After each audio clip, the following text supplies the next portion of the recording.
The sound of dishes crashing to the floor was my first memory of La Maison. I was 5 years old, watching in horror as my father's career as a restaurateur came crashing down, literally and figuratively. That night, as he swept up broken plates and dreams, he told me something I'd never forget. Sophia, in this business, you either own the restaurant or the restaurant owns you. 25 years later, those words still echo in my mind as I stand in the kitchen of taste, watching my staff prepare for another busy night. They don't know I own this place. None of them do, except for my lawyer and accountant. To everyone else, I'm just Sophia Martinez, the quiet consultant who occasionally drops by to observe operations. My family? They think I'm a failed chef who couldn't hack it in culinary school. They're not entirely wrong about the culinary school part. I dropped out after 2 semesters. What they don't know is that I left because I was too busy buying my first failing restaurant and turning it around for a profit. You're throwing your life away, Mom had said when I quit school. Look at your sister Olivia, graduating medical school with honors, making something of herself. Ah, Olivia, the golden child, the successful surgeon who could do no wrong. Every family dinner became a celebration of her latest achievement, while my presence was tolerated with thinly veiled disappointment. But I had a plan. While they thought I was floundering, I was building an empire. One restaurant at a time, I acquired failing establishments, revitalized them, and either sold them for profit or kept them in my growing portfolio. I operated through a maze of holding companies and LLCs, keeping my name off any public documents. In the restaurant industry, anonymity was power. Taste was my crown jewel. When it came on the market 3 years ago, my family was devastated. It had been their favorite restaurant for special occasions. Birthdays, anniversaries, celebrations of Olivia's endless achievements. The previous owner, an old-school French chef, had run it into the ground with mismanagement and an outdated menu. I bought it through one of my companies, poured millions into renovations, and transformed it into the hottest reservation in the city. The irony of my family still dining here, never knowing it was mine, gave me a quiet satisfaction. Ms. Martinez. Miguel, my general manager, approached with a tablet in hand. The private party for tonight. The Martinez group? They've requested some special arrangements. My stomach tightened. Tonight was Mom's 60th birthday celebration, organized by Olivia, of course. I'd received the invitation 2 weeks ago, a reluctant inclusion that made it clear my presence was more obligation than desire. What kind of arrangements? I asked, though I already had a feeling I knew. They've requested 20 seats at the main table, but Miguel looked uncomfortable. They've asked for an additional small table near the kitchen for 1 guest. They said it's for family who's, more comfortable with the staff. The knife twisted deeper. Same old Olivia, finding ways to put me in my place. She probably told the restaurant it was for a socially awkward cousin or something equally dismissive. I see. I kept my voice neutral. And the main table arrangements? Miguel scrolled through his tablet. Dr. Olivia Martinez specified the seating. She's placed herself next to her husband Daniel at the head of the table, with their parents next to them. Then various aunts, uncles, cousins. He paused. She was very particular about the champagne service, only for the main table. Of course she was. Heaven forbid the family disappointment get a glass of champagne. I spent the rest of the afternoon in my hidden office above the kitchen, watching the security feeds as my family arrived. Mom and Dad first, Mom resplendent in a new designer dress. Then Olivia and Daniel, her surgeon husband, looking like they'd stepped out of a magazine. Aunts, uncles, cousins, all dressed to impress. I arrived last, wearing a simple black dress that probably cost less than Olivia's shoes. The hostess, following instructions she didn't know came from my sister, led me to the small table near the kitchen doors. "You can sit here," Olivia said loudly enough for nearby tables to hear. "Where you belong," she smirked, adjusting her diamond necklace. "After all, you always said you wanted to work in restaurants." The rest of the family tittered politely at her joke. Mom looked embarrassed, but said nothing. Dad suddenly became very interested in his menu. I sat down at my lonely table, watching the champagne being poured at the main table, listening to the toasts and laughter. Each time the kitchen door swung open, I caught glimpses of my staff, working with the precision and excellence I demanded when I rebuilt this place. Miguel approached my table looking nervous. He knew me as the consultant who signed his paychecks, but he'd been instructed by Olivia to treat me like an unwanted guest. "Can I get you some water?" he asked quietly. I looked up at him, then at my family celebrating without me, then back at the manager who had no idea he was speaking to the owner of not just this restaurant, but 5 others across the city. "Actually," I said, reaching for my phone, "I think it's time for some changes to tonight's service." The next few hours would teach my family a lesson about judging books by their covers. And maybe, just maybe, they'd finally understand that success doesn't always wear a designer label or come with a medical degree. Little did they know, they were celebrating in my house. And in my house, everyone eventually learns their place at the table. I've learned something important in my years of running restaurants. Timing is everything. Whether you're plating a perfect souffle or destroying someone's illusions of superiority, it all comes down to the exact right moment. Sitting at my isolated table, I watched my family through new eyes. The way Olivia held court at the head of the table, regaling everyone with stories of her latest surgical triumph. How Mom beamed with pride while Dad nodded along, occasionally glancing at his phone to check stock prices. The cousins, aunts, and uncles all orbiting around them like satellites around a sun. 20 years of dismissal and condescension had led to this moment. But before I could make my move, Olivia decided to twist the knife one more time. "Oh, Miguel," she called out to my manager, her voice dripping with false sweetness. "Could you please make sure my sister gets the special menu?" She threw me a smirk. The one with prices removed. We wouldn't want her to worry about the cost. Miguel looked uncomfortable, knowing full well I signed his paychecks as the consultant. But he had his instructions from the party organizer. He brought me a menu, apologetic eyes meeting mine. "The special menu, as requested," he murmured. I opened it, noticing how Olivia watched expectantly, waiting for my humiliation. Instead, I smiled. "Miguel," I said clearly, loud enough for nearby tables to hear. "Please bring me your wine list, the complete one, including the reserve cellar." Olivia's eyebrows shot up. The reserve cellar at Taste was legendary. Bottles ranging from $500 to $50,000, carefully curated over years. Access was by invitation only, something she tried and failed to obtain despite her status as a regular customer. "Safia," Mom called from the main table, her voice tight with embarrassment. "Don't be difficult. You know you can't afford." "Actually," I cut in, "I think I'll have the 1982 Chateau Lafite Rothschild." I turned to Miguel. "From the private collection in Cellar 3. The room went quiet. Even the regular diners knew about that bottle. $15,000 of liquid history, part of a collection that the mysterious owner of Taste had reportedly acquired at auction. Miguel's eyes widened slightly.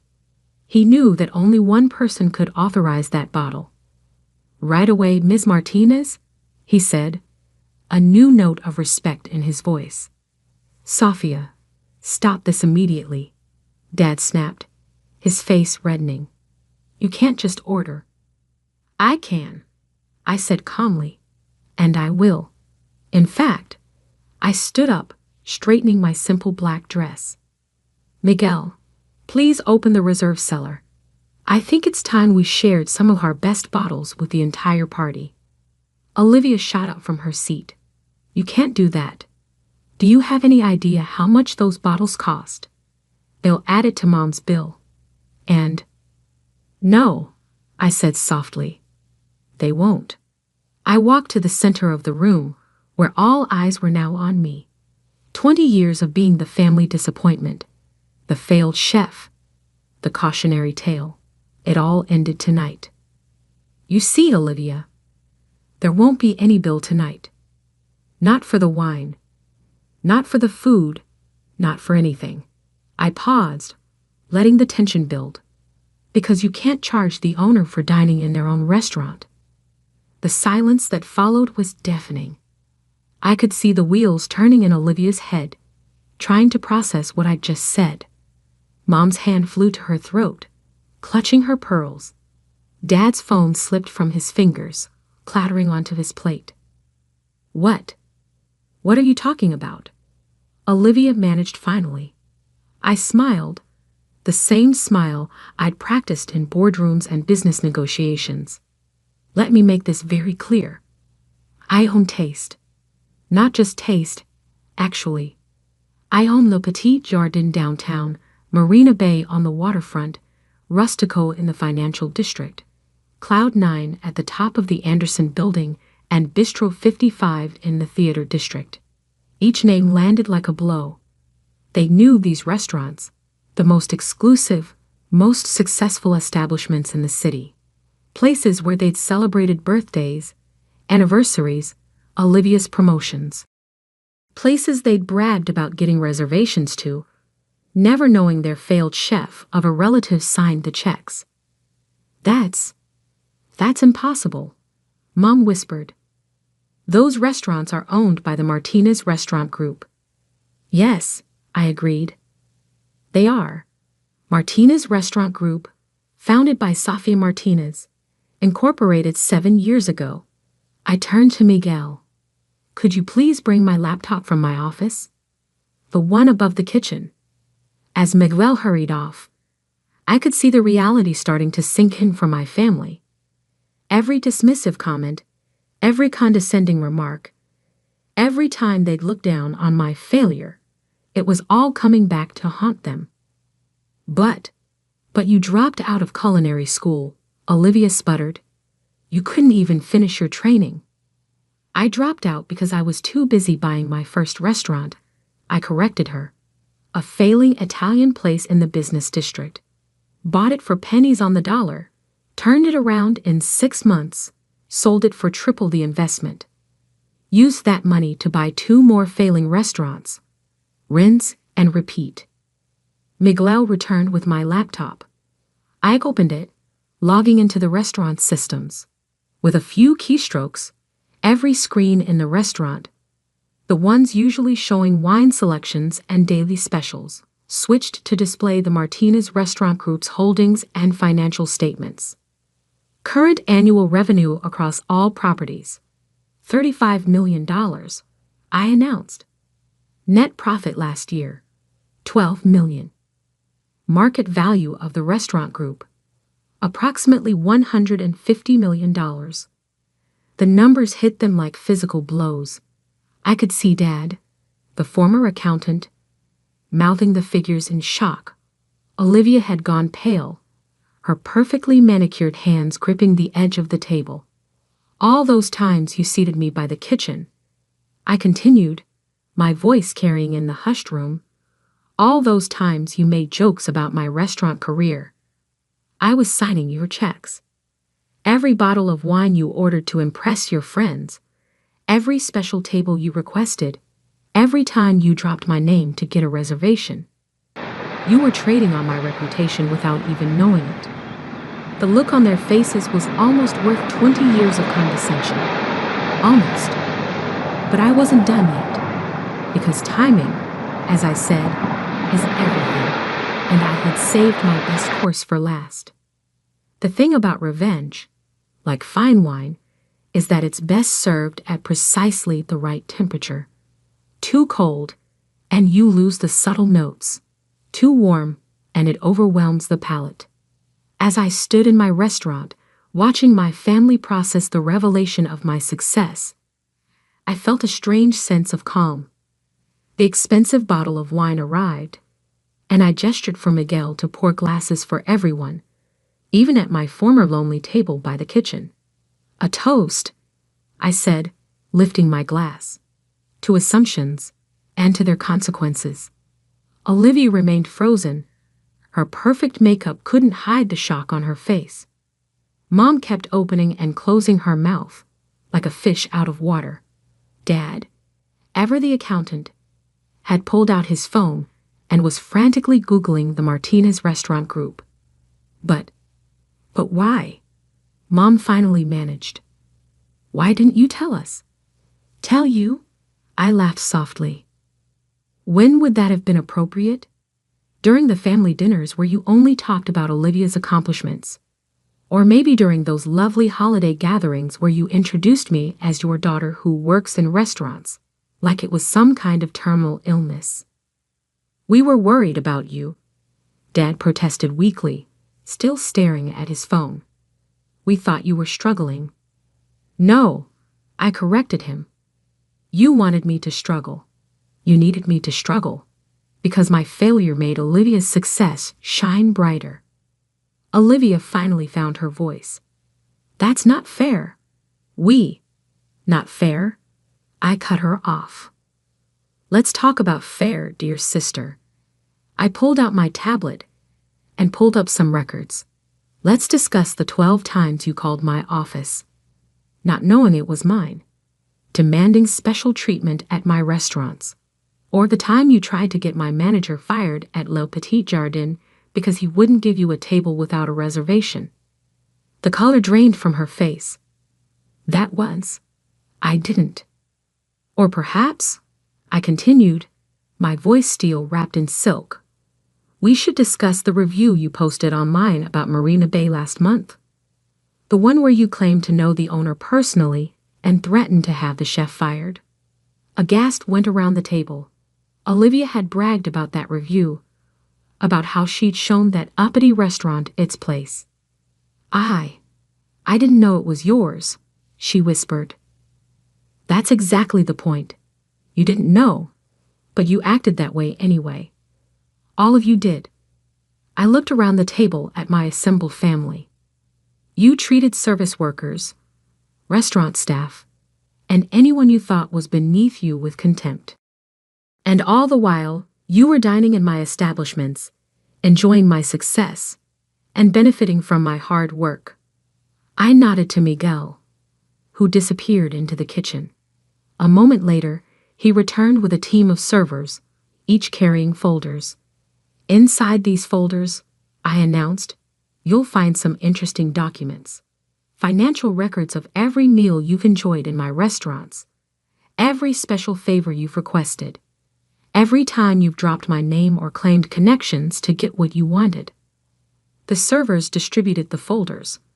Hands shaking, my relatives opened them. You'll also find, I continued, receipts for every Christmas bonus I've anonymously given to the staff you've berated. Every tip I've added to make up for the ones you've skipped. Every repair bill for the things you've broken during your entitled tantrums. Mom was crying now, mascara running down her cheeks. Dad looked like he'd aged 10 years in 10 minutes. But I wasn't finished. And finally, I said, my voice carrying in the silent restaurant, you'll find lifetime bans from all Martinez Restaurant Group properties. Effective immediately. The explosion was immediate. You can't do this, Olivia shrieked, standing up so fast her chair toppled backward. We're family. Family? I raised an eyebrow. Was it family when you seated me by the kitchen tonight? Was it family when you mocked my career choice for 20 years? Was it family when you treated my staff? People who depend on me for their livelihoods, like they were beneath you? Safia, please. Mom pleaded. We can fix this. We didn't know. That's right, Mom. You didn't know. You never bothered to find out. You were too busy planning parties to celebrate Olivia's every minor achievement to notice that your other daughter was building an empire. I turned to Miguel. Please escort them out, all of them, and make sure their bans are implemented across all properties immediately. As security began to move forward, Dad stood up.